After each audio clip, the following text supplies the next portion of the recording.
الحمدللہ رب العالمین والعاقبۃ للمتقین والصلاة والسلام علی سید الانبیاء والمرسلین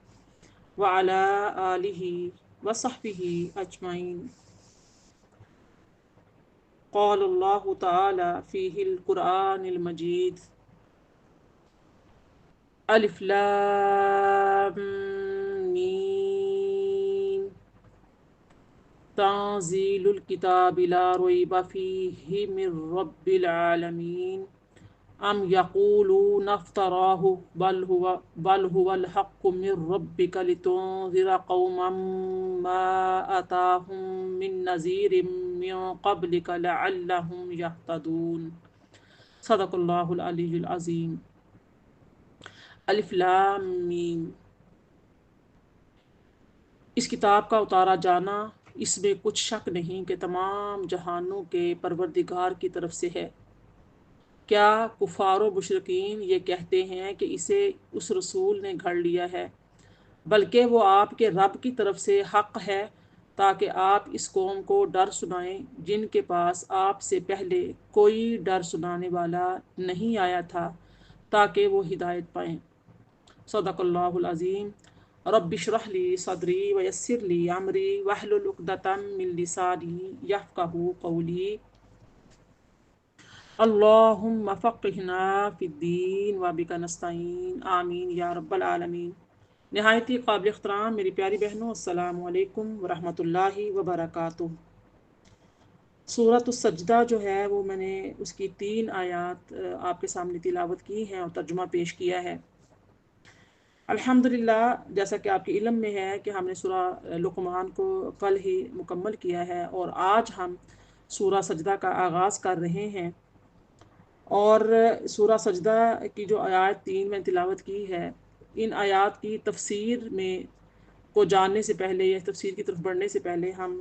اس سورہ سجدہ کا مقام نزول، وجہ تسمیہ اور اس کے اندر جو مضامین ہیں وہ جان لیتے ہیں۔ سورہ سجدہ جو ہے یہ اس کی 30 آیات ہیں، اور اس سورت کی جو ایک آیت ہے،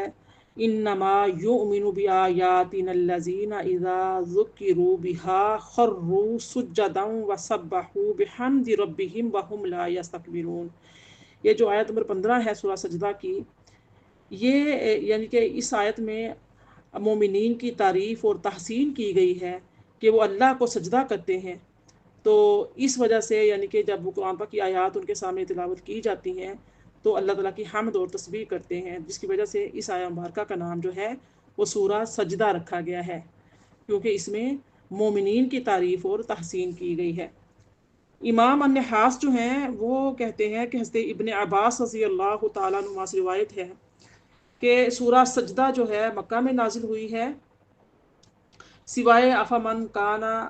مومنا، یعنی کہ جس کی آیت نمبر 18 اور 20 آتی ہے۔ ان 3 آیتوں کے سوا باقی جو سورہ مکمل ہے وہ سورہ جو ہے مکہ المکرمہ میں نازل ہوئی ہے۔ حضرت ابو ہریرہ رضی اللہ تعالیٰ عنہ بیان کرتے ہیں کہ نبی صلی اللہ علیہ وسلم جمعے کے دن صبح کی نماز میں الف لام میم تنزیل یعنی سجدہ اور حل اتی علی الانسان پڑھا کرتے تھے، یعنی سورہ دہر جو ہے وہ اور یہ سورہ سجدہ آپ صلی اللہ علیہ وآلہ وسلم جمعے کے دن صبح کی نماز میں پڑھا کرتے تھے۔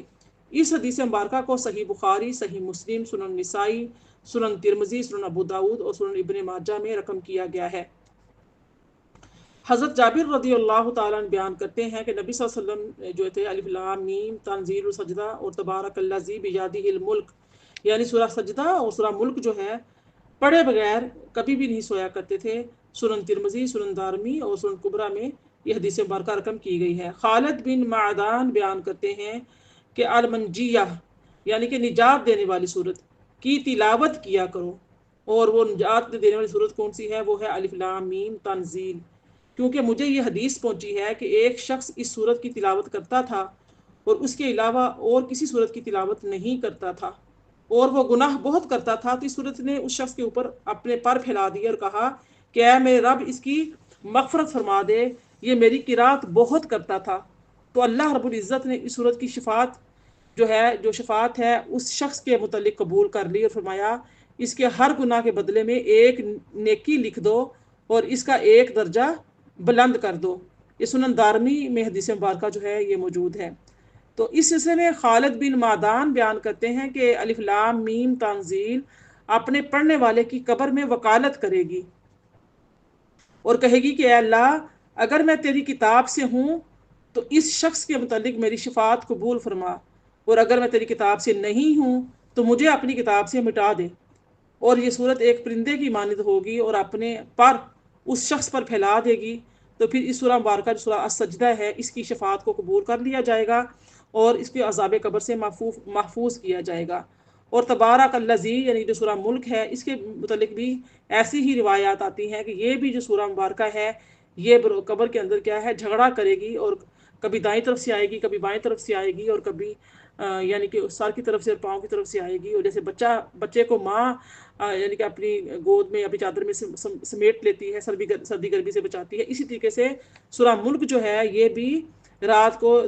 سونے سے پہلے تلاوت کرنی چاہیے۔ اس کے متعلق بھی جو سورہ سجدہ کی روایات ہیں سیم روایات سورہ ملک کی آتی ہیں۔ تو انشاءاللہ جب ہم سورہ ملک کی طرف جائیں گے، اللہ پاک نے چاہا تو انشاءاللہ وہ وقت قریب ہی ہے، بشرط زندگی بشرط صحت اللہ تعالیٰ کی عطا سے جب ہم سورہ ملک کی فضائل پڑھیں گے تو اس میں پھر یہ حدیث ذکر کی جائیں گی۔ تو یہاں پہ سورہ سجدہ کی فضیلت بیان کی جا رہی ہے، تو سورہ سجدہ اور سورہ جو ملک ہے یہ رات کو پڑھ کر سونا چاہیے۔ خالد بن معدان ان دونوں صورتوں کو پڑھے بغیر نہیں سوتے تھے، سنن دارمی۔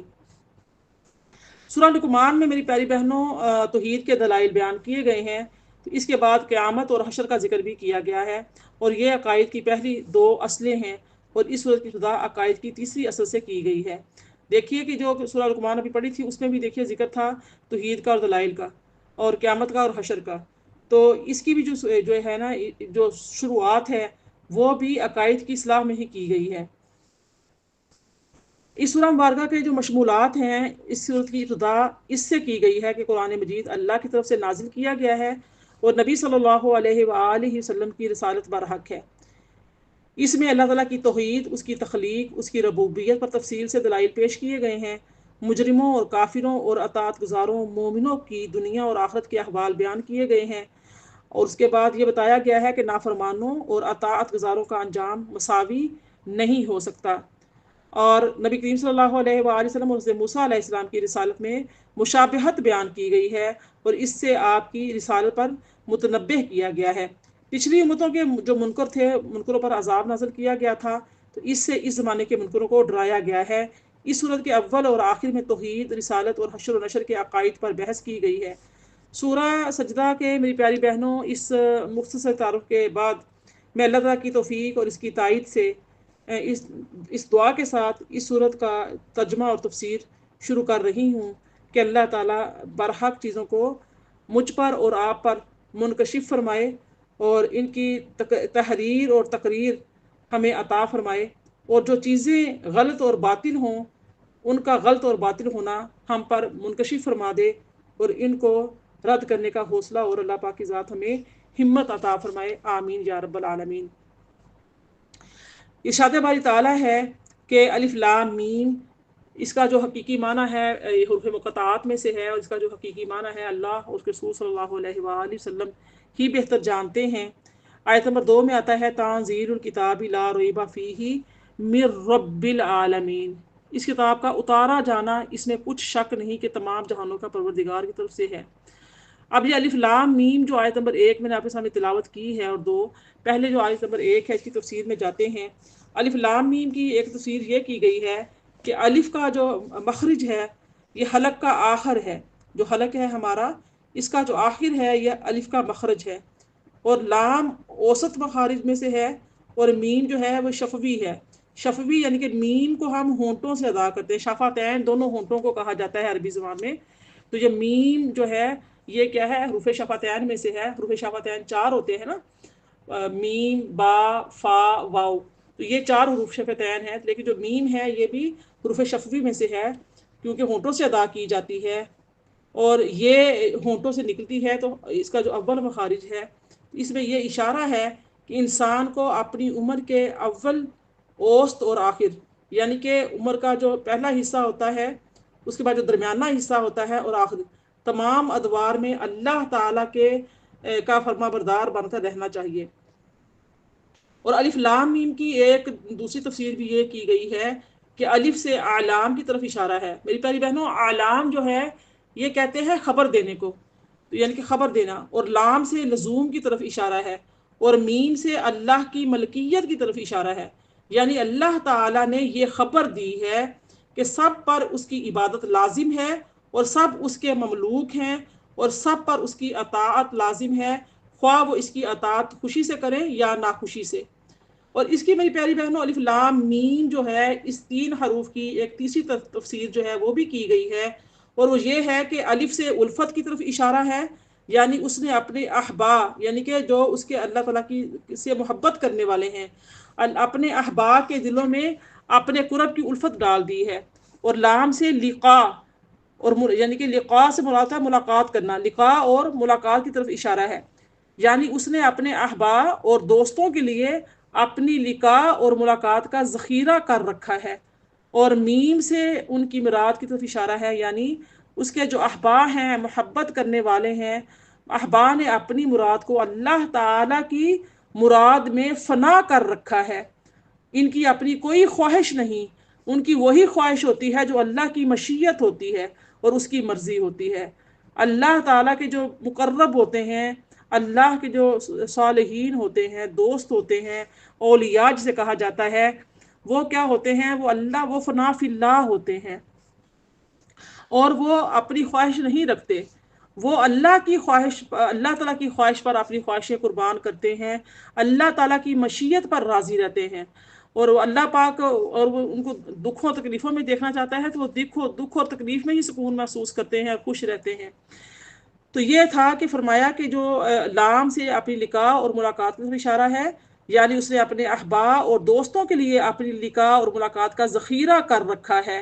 اور میم سے ان کی مراد کی طرف اشارہ ہے، یعنی اس کے احبا نے اپنی مراد کو اللہ تعالیٰ کی مراد میں فنا کر رکھا ہے، ان کی اپنی خواہش نہیں، ان کی وہی خواہش ہوتی ہے جو اللہ کی مشیت اور اس کی مرضی ہوتی ہے۔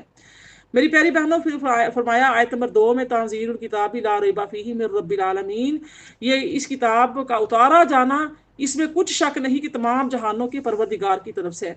یعنی کہ اللہ تعالیٰ نے یہ کتاب اس لیے نازل کی کہ لوگوں پر اس کی تلاوت کی جائے اور ان کو یہ بتایا جائے کہ اگر اس کتاب کے احکام پر عمل کریں گے تو دنیا میں ان کی تعریف اور تحسین ہوگی، اور آخرت میں ان کو اجر و ثواب ملے گا۔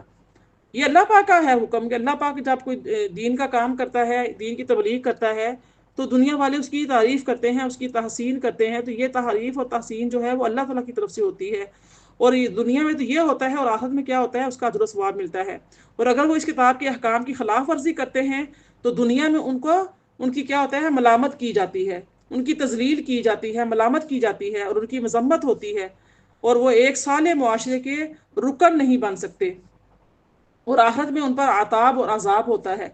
اور جو عباد خواص ہیں وہ اس کتاب کے اسرار پر عمل کر کے، جو اس کے کتاب کا جو اسرار ہیں ان پر عمل کر کے اپنے دلوں کو تجلیات الہیہ کے لیے آئینہ بنا لیں گے اور اللہ تعالیٰ کا قرب حاصل کریں گے۔ جو خاص الخاص ہوتے ہیں، اللہ تعالیٰ کے خاص بندے جن کو خواص کہا جاتا ہے، جو عباد خواص ہیں، ان کے بارے میں فرمایا جا رہا ہے کہ یہ اللہ اس کتاب کے اسرار پر عمل کرتے ہیں اور اپنے دلوں کو تجلیات الہیہ کے لیے آئینہ بنا لیتے ہیں اور اللہ تعالیٰ کا قرب حاصل کرتے ہیں۔ اب دیکھیے جو آیت نمبر 3 اس میں فرمایا ام یقولون افتراہ بل هو الحق من ربک لتنذر قوما ما اتاهم من نذیر من قبلک لعلهم یهتدون، کیا کفار و مشرکین یہ کہتے ہیں کہ اس رسول نے گھڑ لیا ہے، بلکہ وہ آپ کے رب کی طرف سے حق ہے تاکہ آپ اس قوم کو ڈر سنائیں جن کے پاس آپ سے پہلے کوئی ڈر سنانے والا نہیں آیا، تاکہ وہ ہدایت پائیں۔ میری پیاری بہنوں، اس آیت پر یہ اشکال ہوتا ہے کہ اگر اس آیت سے مراد یہ ہے کہ اہل مکہ کے پاس حضرت آدم سے لے کر نبی صلی اللہ علیہ وآلہ وسلم تک کوئی نبی نہیں آیا اور کوئی عذاب سے ڈرانے والا نہیں آیا، تو یہ بہت بعید ہے کہ اللہ تعالیٰ نے اس طویل عرصے تک اس قوم کے پاس کوئی ڈرانے والا اور کوئی نبی اور رسول نہیں بھیجا۔ تو یہ مفروضہ قرآن مجید کی اس آیت کے خلاف ہے۔ وَإِن مِّنْ أُمَّةٍ إِلَّا خَلَا فِيهَا نَذِيرٌ، سورہ فاطر کی آیت 24 میں آتا ہے، اور کوئی امت ایسی نہیں تھی جس میں کوئی اللہ کے عذاب سے ڈرانے والا نہ آیا ہو۔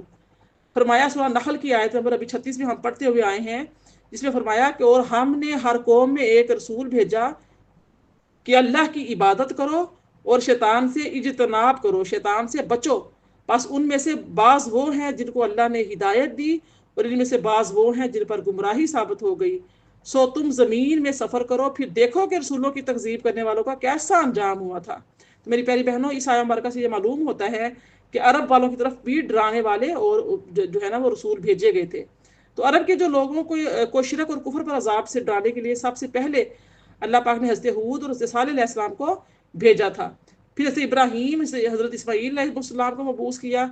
جن کا زمانہ نبی صلی اللہ علیہ وآلہ وسلم سے 2500 برس پہلے ہے۔ ان کے بعد جو آخری پیغمبر سرزمین عرب میں مبعوث کیے گئے وہ حضرت شعیب علیہ السلام تھے۔ وہ بھی نبی صلی اللہ علیہ وآلہ وسلم سے تقریباً 2000 برس پہلے آئے تھے۔ تو اس لیے یہ اعتراض کا جواب یہی دیتے ہیں مفسرین کرام کہ اس آیت کا مطلب یہ نہیں کہ حضرت آدم علیہ السلام سے لے کر رسول اللہ صلی اللہ علیہ وسلم کی بعثت تک سرزمین عرب میں کوئی رسول نہیں بھیجا گیا تھا، بلکہ اس جو آیہ مبارکہ ہے اس کا مطلب یہ ہے کہ کافی مدت تک عرب والوں کے پاس کوئی اور اللہ کے عذاب سے ڈرانے والا نہیں آیا تھا۔ میری پیاری بہنوں، اس طویل عرصے میں جو عرب والوں کے پاس عمل کرنے کے لیے کوئی مکمل شریعت نہیں تھی اور ان کے پاس ایک صالح حیات گزارنے کے لیے دستور عمل تھا۔ ان کے پاس دستور تھا ایک جس پر عمل کیا جا سکتا تھا، لیکن یہ حقیقت انہیں معلوم تھی کہ اس کائنات کا کوئی پیدا کرنے والا ہے اور وہ اللہ تعالیٰ ہے، اور اس کائنات کی تخلیق میں اس کا کوئی شریک نہیں ہے۔ وہ الوہیت اور تخلیق میں کسی کو اللہ تعالیٰ کا شریک نہیں مانتے تھے، وہ عبادت اور پرستش میں بتوں کو اللہ کا شریک قرار دیتے تھے۔ عرب والوں کا اصل دین ابراہیم تھا۔ عمر بن لحی نام کے ایک شخص نے عرب میں بت پرستی کی بدعت شروع کی تھی۔ تو اس کے باوجود عرب کے مختلف جو علاقوں میں ایسے لوگ تھے جو بت پرستی کے مخالف تھے اور توحید کا پرچار کرتے تھے۔ نبی صلی اللہ علیہ وآلہ وسلم کے متصل زمانے میں قیس بن سعدہ الایادی، امیہ بن ابی اسلط، سوید بن عمر اور سوید بن عمر بن نفیل اور ورقہ بن نوفل اور ایسے کئی حضرات موحد تھے، توحید پرست تھے، اور ان کو حنفا کے نام سے یاد کیا جاتا ہے کہ وہ حنفا تھے۔ حنیف کہتے ہیں نا، حنفا دین متین کی طرف سے توحید پرست تھے۔ اب دیکھیے آیت نمبر 3 ہے، اسی میں یہی فرمایا نا کہ آپ اللہ کے عذاب سے اس قوم کو ڈرائیں جن کے پاس سے آپ سے پہلے کوئی ڈرانے والا نہیں آیا۔ تو اس پر یہ اشکال ہوتا ہے کہ اس کا مطلب یہ ہے کہ آپ صرف قریش مکہ اور امیین کے رسول ہیں جن کے پاس عرصہ دراز تک کوئی رسول نہیں آیا تھا۔ آپ ان اہل کتاب یعنی یہودیوں اور عیسائیوں کے لیے رسول نہیں ہیں، کیونکہ ان کے پاس تو اللہ کے عذاب سے بہت ڈرانے والے انبیاء بنی اسرائیل ہیں وہ آ چکے تھے۔ تو اس کا جواب یہ ہوتا ہے کہ بعض کی تخصیص کرنے سے جو دوسرے ہوتے ہیں ان کی نفی نہیں کی جاتی۔ وَأَنذِرْ عَشِيرَتَكَ الْأَقْرَبِينَ، سورہ شعراء کی آیت نمبر 214 میں آتا ہے کہ اپنے قریبی رشتہ داروں کو ڈرائیے۔ جو نبی صلی اللہ علیہ وسلم کو اللہ پاک نے حکم فرمایا نا، تو اب اس کا مطلب یہ نہیں ہے کہ آپ نے اپنے قریبی رشتہ داروں کے علاوہ کسی اور کو نہ ڈرائیں اور نہ ہی کسی کو ڈرانے کا حکم اللہ نے دیا، ایسا نہیں ہے۔ اس طرح جب فرمایا کہ آپ اللہ کے عذاب سے اس کو ہم کو ڈرائیں جس کے پاس آپ سے پہلے ڈرانے والا نہیں آیا، اس کا مطلب یہ نہیں ہے کہ آپ اہل کتاب کو نہ ڈرائیں یا ان کو واعظ اور نصیحت نہ کریں۔ قرآن مجید کی جو جتنی بھی آیات ہیں ان سے یہ ثابت ہوتا ہے کہ آپ نے اہل کتاب کو بھی اللہ تعالیٰ کے عذاب سے ڈرایا اور ان کو واعظ فرمایا، جیسا کہ سورہ مائدہ کی آیت نمبر 18 میں ہم پڑھ چکے ہیں۔ وقالت الیہود والنصارى نحن ابناء اللہ واحباؤہ قل فلم يعذبكم بذنوبكم بل انتم بشر ممن خلق یغفر لمن یشاء ویعذب من یشاء وللہ ملک السماوات والارض وما بینہما والیہ المصیر۔ اور یہودیوں اور عیسائیوں نے کہا ہم اللہ کے بیٹے اور اس کے محبوب ہیں، نعوذ باللہ۔ آپ کہیے پھر وہ تو تم کو تمہارے گناہوں پر عذاب کیوں دے گا، بلکہ تم بھی اس کی مخلوق میں سے ایک بشر ہو۔ وہ جس کو چاہے گا معاف کر دے گا، جس کو چاہے گا عذاب دے گا، اور تمام آسمان اور زمینیں ان کے درمیان کی ہر چیز اللہ ہی کی ہے، اللہ ہی کی ملکیت ہے اور اس کی طرف تم سب کو لوٹنا ہے۔ میری پیاری بہنوں، اللہ پاک نے سورہ مائدہ کی جو 19 آیت نمبر ہے اس میں فرمایا کہ اہل کتاب بے شک تمہارے پاس رسولوں کی آمد منقطع ہونے کے بعد ہمارے رسول آ گئے ہیں۔ بیچ میں ایک دور ایسا آیا تھا جس میں کوئی رسول کوئی نبی نہیں آیا، اور یہ نہیں کہ اس سے پہلے آیا ہی نہیں تھا،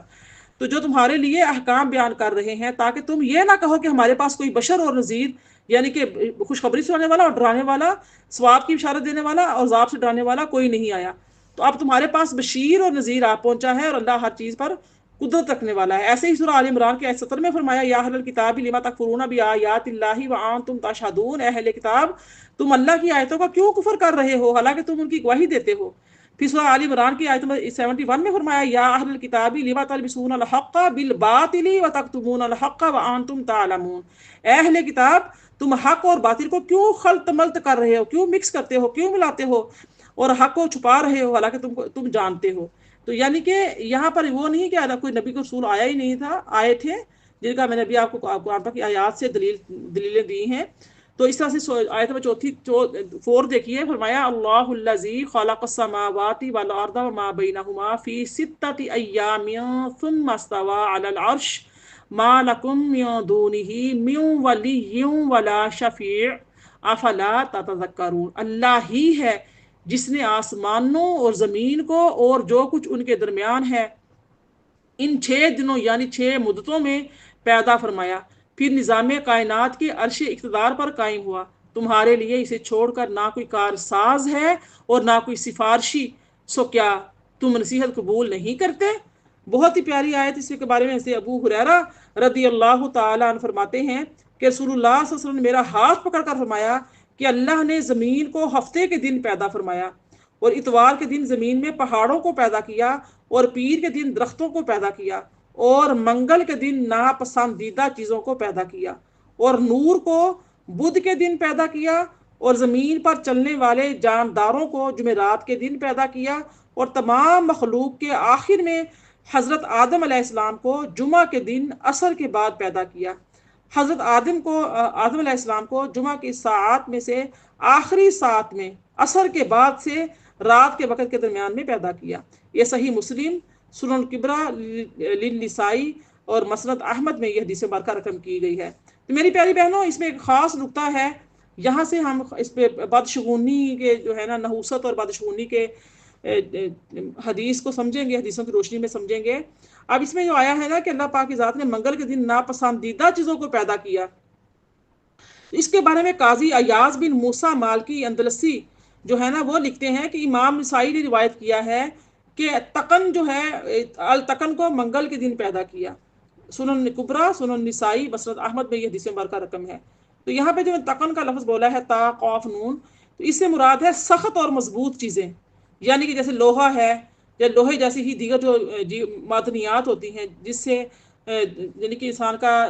ذریعہ روزگار چلتا ہے یا ذریعہ روزگار میں مدد حاصل ہوتی ہے۔ دیکھیں نا کہ انسان لوہے سے کیا کچھ نہیں بناتا، تو اس لوہے سے پھر انسان کو روزگار جو حاصل ہوتا ہے، اور ہر وہ چیز جس سے کسی چیز کی اصلاح اور مضبوطی ہو، اس کو کیا کہتے ہیں؟ تقن کہتے ہیں، تا قاف نون، تقن کہتے ہیں، جس میں کسی چیز کی اصلاح ہو اور مضبوطی ہو یا مضبوط چیزیں ہوں، جیسے لوہا وغیرہ ہوتا ہے یا لوہے سے بنی ہوئی دیگر جو دھات ہوتی ہیں، معدنیات ہوتی ہیں، ان کو۔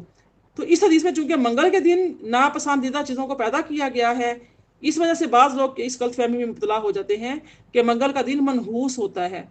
اور وہ اس دن میں کام کاج کرنا شروع کرنے میں بدشگونی لیتے ہیں۔ تو بعض لوگوں نے کہا کہ منگل کے دن کی نسبت مولا علی کرم اللہ تعالی وجہ الکریم کا ارشاد ہے کہ جو کپڑا منگل کے دن کاٹا جائے گا وہ جلے گا یا ڈوبے گا یا چوری ہوگا۔ تو اس بارے میں علامہ شامی لکھتے ہیں کہ علامہ حامد آفندی سے سوال کیا گیا کہ آیا دن اور رات میں سے کوئی دن یا رات سفر کرنے کے لیے یا کہیں منتقل ہونے کے لیے کوئی گھڑی منحوس یا نامبارک ہوتی ہے؟ یہ سوال کیا گیا، تو انہوں نے جواب دیا کہ جو شخص کسی دن کے منحوس ہونے کے متعلق سوال کرے اس کو جواب دینے کی بجائے اس سے اعراض کیا جائے، بچا جائے، کوئی جواب نہ دیا جائے، اور اس فعل کو جہالت قرار دیا جائے اور اس کی مذمت کی جائے، کیونکہ یہ یہود کا طریقہ ہے اور مسلمانوں کا شیوا نہیں ہے، جو اپنے خالق اور پیدا کرنے والے پر توکل کرتے ہیں۔ اور حضرت علی رضی اللہ تعالیٰ عنہ سے اس سلسلے میں بعض دنوں کے مایوس کن ہونے کی متعلق روایت ہیں، فرماتے ہیں کہ وہ سب کی سب باطل ہیں، جھوٹی ہیں، جھوٹ ہیں، ایسی روایات سے بچنا چاہیے۔ واللہ تعالی عالم۔ بعد ایام کو منحوس اور نامبارک سمجھنے کو یہودیوں کا طریقہ اس لیے قرار دیا گیا ہے کہ جب بنی اسرائیل پر کوئی مصیبت آتی تو اس کو حضرت موسیٰ کی نحوست کہتے تھے، جیسا کہ سورہ اعراف کی آیت نمبر 131 میں آتا ہے فَإِذَا جَاءَتْهُمُ الْحَسَنَةُ قَالُوا لَنَا هَٰذِهِ وَإِن تُصِبْهُمْ سَيِّئَةٌ يَطَّيَّرُوا بِمُوسَىٰ وَمَن مَّعَهُ أَلَا إِنَّمَا طَائِرُهُمْ عِندَ اللَّهِ وَلَٰكِنَّ أَكْثَرَهُمْ لَا يَعْلَمُونَ۔ پس جب ان پر خوشحالی آتی ہے تو وہ کہتے ہیں کہ یہ ہمارے سبب سے ہے، اور جب ان پر بدحالی آتی ہے تو اس کو موسیٰ اور ان کے اصحاب کی نحوست قرار دیتے ہیں۔ سنو، ان کافروں کی نحوست اللہ کے نزدیک ثابت ہے، لیکن ان میں سے اکثر نہیں جانتے۔ میری پیاری بہنوں، کسی بھی چیز کو منحوس سمجھنے اور اس سے بدشگونی لینے کے متعلق چند احادیث میں ذکر کروں گی، کیونکہ بعض اب آج کل سوشل میڈیا کا دور ہے اور فتنے کا دور ہے۔ ایسی حدیث جیسے کہ میں نے آپ کے سامنے حدیث رکھی ہے جس میں نبی پاک نے فرمایا کہ اللہ پاک نے اتوار کے دن زمین یعنی کہ جو ہیں اس کو زمین میں پہاڑوں کو پیدا کیا، پیر کے دن درختوں کو پیدا کیا، منگل کے دن ناپسندیدہ چیزوں کو پیدا کیا۔ اب یہ حدیث مبارکہ ساری جو میں نے بیان کی ہے یہ صحیح مسلم میں، سنن کبریٰ میں، نسائی میں، مسند احمد میں موجود ہے۔ اب کیا ہوتا ہے کہ اس حدیث کو یعنی کہ دلیل بنا کر کوئی میسج ایسا وائرل کر دیا جاتا ہے کہ منگل والے دن جو ہے نا کوئی ایسا کام نہ کیا جائے۔ دیکھو نبی کریم صلی اللہ علیہ وسلم نے اس حدیث میں اس کو کیا کہا ہے کہ ناپسندیدہ اللہ چیزوں کو پیدا کیا، تو لہٰذا جو کام منگل کے دن ہوگا وہ نحوست ہوگی۔ تو لہٰذا کیا جب آپ حدیث کو تلاش کریں گے آپ کو ان حدیث میں جن کا میں نے نام لیا ہے اس میں وہ حدیث تو مل جائے گی، لیکن آگے اس کی جو ڈیٹیل ہے وہ جاننے سمجھے بغیر اگر اس پہ عمل کرنا شروع کر دیں کہ ہاں واقعی ہم نے خود اپنی آنکھوں سے پڑھا ہے تو پھر یہ بات بہت غلط ہو جاتی ہے۔ اس لیے پھر میں نے چاہا کہ میں تھوڑی سی اس پہ ڈیٹیل میں جاؤں اور مزید اس کی تفسیر کھول کر حدیث کی روشنی میں بیان کروں کہ نحوست یا بدشگونی ہوتی ہے یا نہیں ہوتی ہے۔ تو آئیے حدیث کی روشنی میں دیکھتے ہیں۔ حضرت عبداللہ بن مسعود رضی اللہ تعالیٰ عنہ بیان کرتے ہیں کہ رسول اللہ نے 3 بار فرمایا بدشگونی شرک ہے۔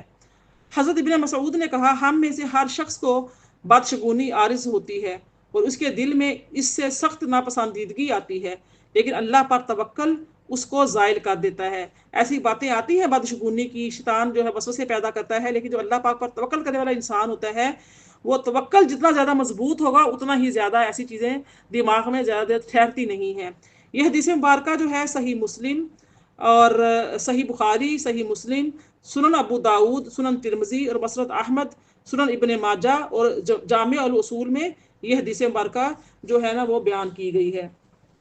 مزید اس کے بارے میں ہے کہ امام رازی نے لکھا ہے کہ جب نبی پاک صلی اللہ علیہ وسلم مدینے آئے تو یہود نے اس کو بدشگونی کہا اور کہا کہ ان کے آنے سے چیزیں مہنگی ہو گئی ہیں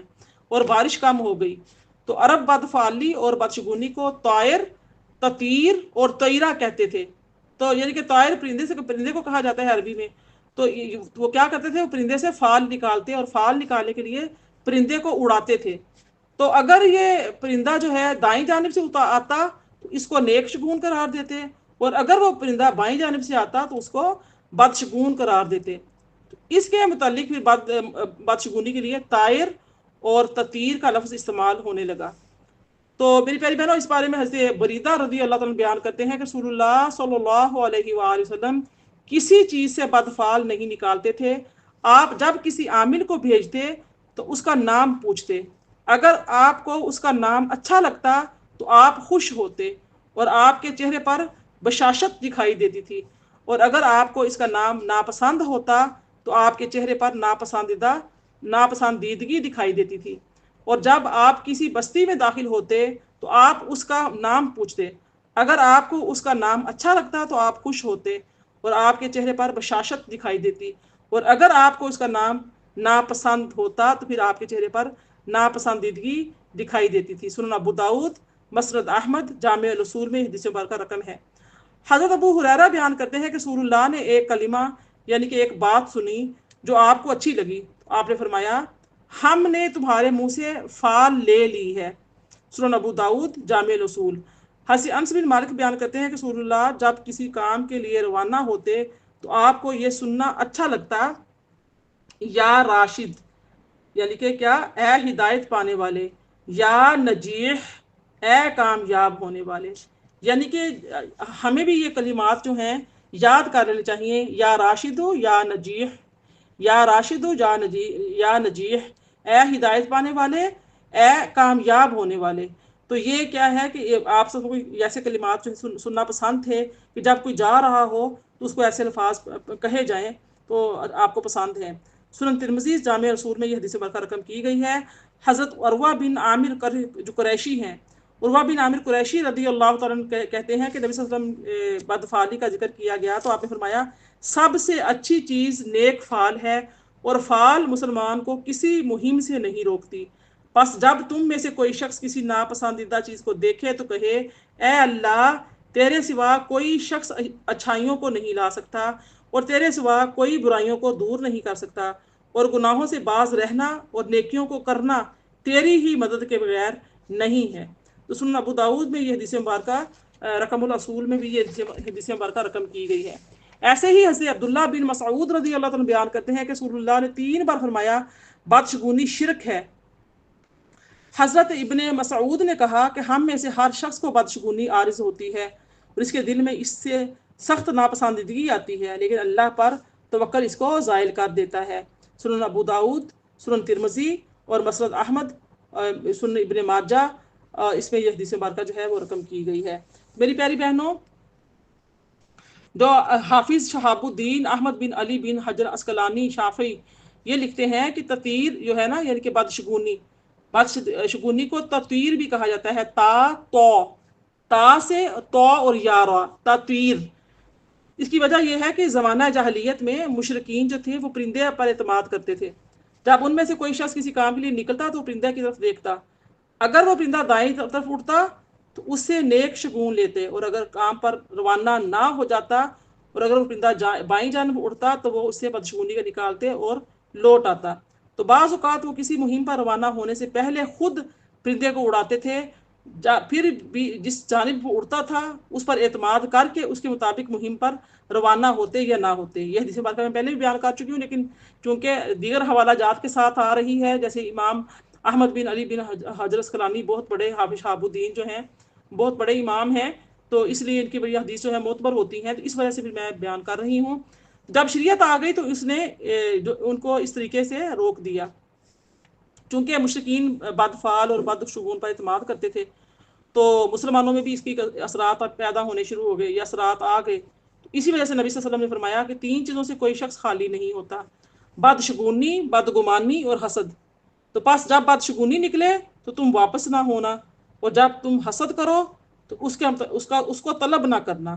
اور جب تم بدگمانی کرو تو اس کی تحقیق نہ کرنا۔ بدگمانی دل میں پیدا ہوئی تو اپنی بدگمانی کو بعض لوگ جو ہیں وہ دوسروں کے اوپر مسلط کرنے کی کوشش کرتے ہیں، خود تو بدگمان ہوتے ہیں پھر دوسروں کو بھی بدگمان کرتے ہیں۔ تو فرمایا کہ اس کی تحقیق نہ کرو، اور حسد ہو گیا ہے تو اس کی طلب نہ کرو، اور اس کے بعد جو ہے تم اللہ پر توکل کرو۔ تو اس حدیث مبارکہ کو امام عبد الرزاق نے اپنی سند کے ساتھ روایت کیا ہے، اور اس کی تائید اس حدیث سے ہوتی ہے جس کو امام بہقی اور امام ابن عدی نے حضرت ابو ہریرہ سے روایت کیا ہے کہ رسول اللہ نے فرمایا کہ جو شخص کاہن کے پاس گیا، یا جس نے تیر سے فال نکالی،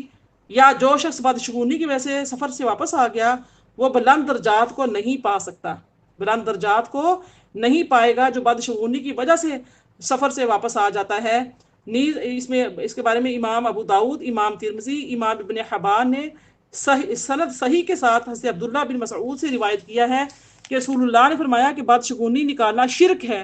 آپ نے اس کو شرک اس لیے قرار دیا کہ ان کا اعتقاد یہ تھا کہ شگون اور فال کی وجہ سے کوئی نفع حاصل ہوتا ہے یا کوئی ضرر یعنی کہ کوئی نقصان دور ہوتا ہے، تو انہوں نے اللہ تعالیٰ کے ساتھ شگون کو شریک کر لیا، اور جس نے بدشگونی کی پرواہ نہیں کی اور سفر پر روانہ ہو گیا تو اس پر بدشگونی کا کوئی اثر نہیں ہوا۔ اس بارے میں علامہ ابو عباس احمد بن عمر بن ابراہیم قرطبی مالکی لکھتے ہیں کہ یہ بدشگونی یہ ہے کہ انسان کوئی بات سنتا ہے یا کوئی چیز دیکھتا ہے اور اس کو یہ خوف ہوتا ہے کہ جس چیز کو اس نے حاصل کرنے کا قصد کیا ہے وہ حاصل نہیں ہو سکے گی، اور فعل اس کی ضد ہے، اور وہ یہ ہے کہ انسان کوئی بات سنے یا کوئی چیز دیکھے تو پھر یہ امید رکھے کہ جس چیز کو اس نے حاصل کرنے کا ارادہ کیا ہے وہ حاصل ہو جائے گی، یعنی کہ اللہ پاک پر توکل کرنا۔ اسی وجہ سے نبی کریم صلی اللہ علیہ وسلم نے فرمایا کہ بدشگونی کی کوئی حقیقت نہیں ہے اور سب سے اچھی چیز فعل ہے۔ حضرت بریدہ بن جو حسیب ہیں رضی اللہ تعالیٰ عنہ وہ بیان کرتے ہیں کہ رسول اللہ صلی اللہ علیہ وسلم بدشگون نہیں لیتے تھے، لیکن آپ نیک فعل نکالتے تھے۔ حضرت بریدہ اپنے اہل قبیلہ بنی سہم کے 70 نفر کے ساتھ یعنی کہ ہجرت سفر میں نبی کو گرفتار کرنے کے لیے پہنچے۔ اب دیکھیے گا یہ بڑا پیاری بات ہے۔ تو رسول اللہ صلی اللہ علیہ وسلم نے فرمایا تم کون ہو؟ تو اس نے کہا کہ بریدہ، یعنی کہ اس نے اپنا نام بتایا نا۔ تب رسول اللہ صلی اللہ علیہ وسلم نے حضرت ابو بکر صدیق رضی اللہ تعالیٰ عنہ کی طرف مڑ کر فرمایا بردن امرنا وصلح، یعنی کہ ہمارا معاملہ ٹھنڈا اور اچھا ہو گیا۔ آپ نے یعنی کہ بریدہ سے برد کی فعال نکالی نا، اور برد کا معنی ہوتا ہے ٹھنڈا ہونا، یعنی کہ ناموں کی تاثیر ہوتی ہے نا، اس لیے کہا ہے کہ اچھے ناموں پہ نام رکھو۔ ناموں کی زندگی میں جو یعنی کہ نام جو انسان رکھتا ہے نا، والدین کا بچے کے اوپر سب سے پہلے یہ بچے کا حق ہوتا ہے کہ وہ والدین اس کا جو ہے نا نام اچھا رکھیں۔ نام وہ ہو جس کی میننگ خوبصورت ہوں، اور وہ نام کے اثرات زندگی میں ہوتے ہیں۔ جب انہوں نے اپنا نام بریدہ بتایا تو نبی پاک نے اس سے کیا فعال نکالی کہ برد کا معنی چونکہ ٹھنڈا ہوتا ہے، تو ہمارا جو ہے آپس میں ہماری صلح ہو جائے گی، معاملہ ٹھنڈا ہو جائے گا، جبکہ وہ نبی کو قتل کرنے کے لیے آئے تھے۔ پھر فرمایا تم کن لوگوں سے ہو؟ تو میں نے کہا اسلم سے، ٹھیک ہے اسلم۔ تو آپ نے حضرت ابو بکر سے فرمایا سلمنا، ہم سلامتی سے رہیں گے۔ تو پھر فرمایا تم کس قبیلے سے ہو؟ میں نے کہا بنو سہم سے۔ آپ نے فرمایا خارجہ سہمنا، ہمارا حصہ نکل آیا، یعنی کہ جو انہوں نے نام اپنے بتائے تھے، علاقہ بتایا تھا، قبیلہ بتایا تھا اور بستی بتائی تھی، اس میں سے آقا کریم صلی اللہ علیہ وسلم نے فعال نکالی۔ فعال سے مراد کے جو میننگس کے حساب سے کہ ان لوگوں سے یہ چیزیں ہمیں نقصان نہیں پہنچ سکتا۔ تو آپ فعال کو اس لیے پسند فرماتے تھے کہ نیک فعال سے نشرح نفس، یعنی کہ شرح صدر تسکین قلب ہو جاتا ہے، اور انسان کو جب یہ اندازہ ہو جاتا ہے کہ اس کی حاجت پوری ہو جائے گی اور اس کی امید بڑھ آئے گی، اور وہ اللہ تعالیٰ سے بھی حسن ظن رکھتا ہے، اور اللہ تعالیٰ نے بھی یہ بھی فرمایا کہ میں بندے کے گمان کے ساتھ ہوں، اور آپ بدشگونی کو اس لیے ناپسند فرماتے تھے کہ یہ مشرکین کا عمل تھا۔ یہ مشرکین جو ہوتے ہیں نا ان کا یہ عمل ہوتا ہے، اور اس کی وجہ سے اللہ تعالیٰ کے ساتھ بدگمانی ہوتی ہے۔ جیسا کہ امام ابو داود نے حضرت عبداللہ بن مسعود رضی اللہ عنہ سے روایت کیا ہے کہ رسول اللہ صلی اللہ علیہ وسلم نے 3 بار فرمایا بدشگونی شرک ہے، اور جو شخص بدشگونی کرے وہ ہم میں سے نہیں، یعنی نبی صلی اللہ علیہ وسلم کے طریقے پر نہیں ہے۔ یعنی کہ ہم میں سے نہیں سے مراد کیا ہے؟ جو انسان بدشگونی کرتا ہے، کیونکہ بدشگونی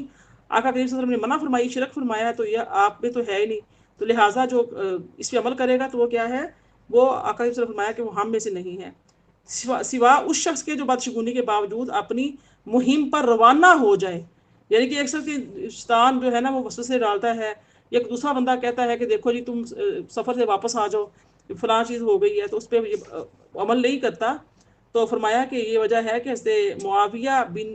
الحکم نے عرض کیا کہ ہم میں سے بعض لوگ بدشگونی کرتے ہیں، تو آپ نے فرمایا یہ وہ چیز ہے جو ان کے دلوں میں کھٹکتی ہے، تو اس کے در پہ نہ ہوں، اور بعض روایت میں آتا ہے کہ اس سے ان کو ضرر نہیں ہوگا، کوئی نقصان نہیں پہنچے گا، لیکن جب انسان اللہ پر توکل کرے تو بدشگونی جاتی رہتی ہے۔ تو اس لیے آپ نے فرمایا جب تم بدشگونی نکال لو تو اپنی مہم پر روانہ ہو اور اللہ پر توکل کرو۔ تو میری پیاری بہنوں، بدشگونی جو ہے نیک فعال کی ضد ہے۔ آپ نے فرمایا کہ بدشگونی یا نحوست کوئی چیز نہیں ہے، صرف 3 چیزوں میں ہے: عورت، گھوڑا اور مکان۔ غور سے سنیے گا، میں کہہ تو رہی ہوں، ادھر دھیان بٹ گیا تو یہ چیزیں پھر کلیئر نہیں ہو سکیں گی، اور دوری بات آپ کے دماغ میں رہ جائے گی۔ فرمایا صحیح بخاری میں یہ حدیث مبارکہ جو ہے یہ رقم کی گئی ہے، صحیح بخاری میں بھی ہے، صحیح مسلم میں، سنن ترمذی میں اور سنن نسائی میں یہ حدیث مبارکہ رقم کی گئی ہے۔ تو بعض علماء نے یہ کہا کہ اس حدیث میں نفی کے عموم سے 3 چیزیں مستثنا ہیں، اور ان 3 چیزوں میں فی الواقع بدشگونی ہے۔ میں کہتا ہوں کہ اس حدیث کا یہ مطلب ہرگز نہیں جیسے زمانہ جاہلیت میں مشرکین بعض چیزوں سے بدشگونی لیتے تھے اور ان کو منحوس بے برکت کہتے تھے، اس طرح ان 3 چیزوں میں نحوست ہے، اور یہ چیزیں فی الواقع مضر ہیں، نقصان دہ ہیں۔ تو اس حدیث کا مطلب یہ ہے کہ کسی مخصوص مکان یا کسی مخصوص عورت کے متعلق انسان کے دل میں خیال آئے کہ یہ منحوس ہے، تو وہ اپنے اطمینان کے لیے دوسرا مکان بدل لے یا دوسری عورت سے نکاح کر لے، لیکن وہ یہ اعتقاد رکھے کہ اللہ کی اذن کے بغیر کوئی چیز اپنی ذات میں نقصان دہ نہیں ہوتی، کوئی چیز اپنی ذات میں مضر نہیں ہے، اور ہر چیز کا وہی خالق ہے۔ اور اس کی نظیر یعنی اس کی مثال یہ ہے کہ نبی صلی اللہ علیہ وسلم نے فرمایا کہ جذام کے مریض سے اس طرح بھاگو جس طرح شیر سے بھاگتے ہو، اور یہ جواب ہر اس چیز میں جاری ہوتا ہے کہ جس کے متعلق انسان کے دل میں یہ خیال آئے کہ وہ منحوس ہے۔ تو اس حدیث مبارکہ کا تقاضا یہ ہے کہ ان تین چیزوں میں قطعیت کے ساتھ بدشگونی یا نحوست نہیں ہے۔ اس کا معنی یہ ہے کہ یہ چیز میں نحوست نہیں، لیکن اگر تم میں سے کوئی اپنے مکان میں رہنے کو ناپسند کرتا ہے اور اس مکان کو تبدیل کر دے، اور اگر کوئی شخص بیوی کو ناپسند کرتا ہے تو اس کو طلاق دے دے، اور گھوڑا پسند نہ ہو تو اس کو فروخت کر دے، بیچ دے۔ ایک جواب یہ آتا ہے کہ مکان کی نحوست یہ ہے کہ مکان تنگ ہو یا اس کے پڑوسی اچھے نہ ہوں، اور گھوڑے کی نحوست یہ ہے کہ اس کے ساتھ جہاد نہ کیا جا سکے، اور عورت کی نحوست یہ ہے کہ اس سے اولاد نہ ہو۔ اور یہ نحوست اس معنی میں نہیں ہے کہ جس میں یعنی کہ معنی جو ہے وہ زمانہ جاہلیت میں لوگ لیتے تھے۔ بعض چیزوں میں نحوست اور بدشگونی کا اعتقاد کرتے تھے۔ ان کے نزدیک نحوست اور بدشگونی کا جو معنی ہے نا وہ یہ ہے کہ کسی مہم پر روانہ ہونے سے پہلے انسان کسی چیز کو دیکھ لے یا اس کی آواز سن لے تو پھر وہ ناکام ہو جائے۔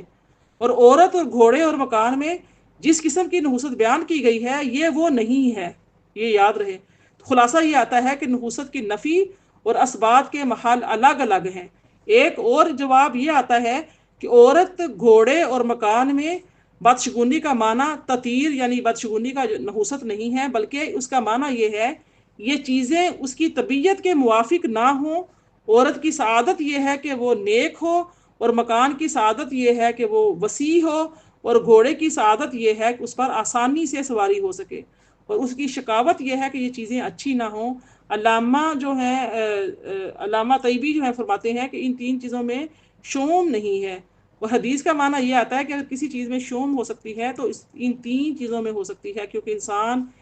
ان چیزوں کے ساتھ زیادہ رہتا ہے۔ تو اگر نحوست ہوتی تو ان میں ہوتی، اور جب ان میں نحوست نہیں ہے تو کسی چیز میں نحوست بھی نہیں ہے۔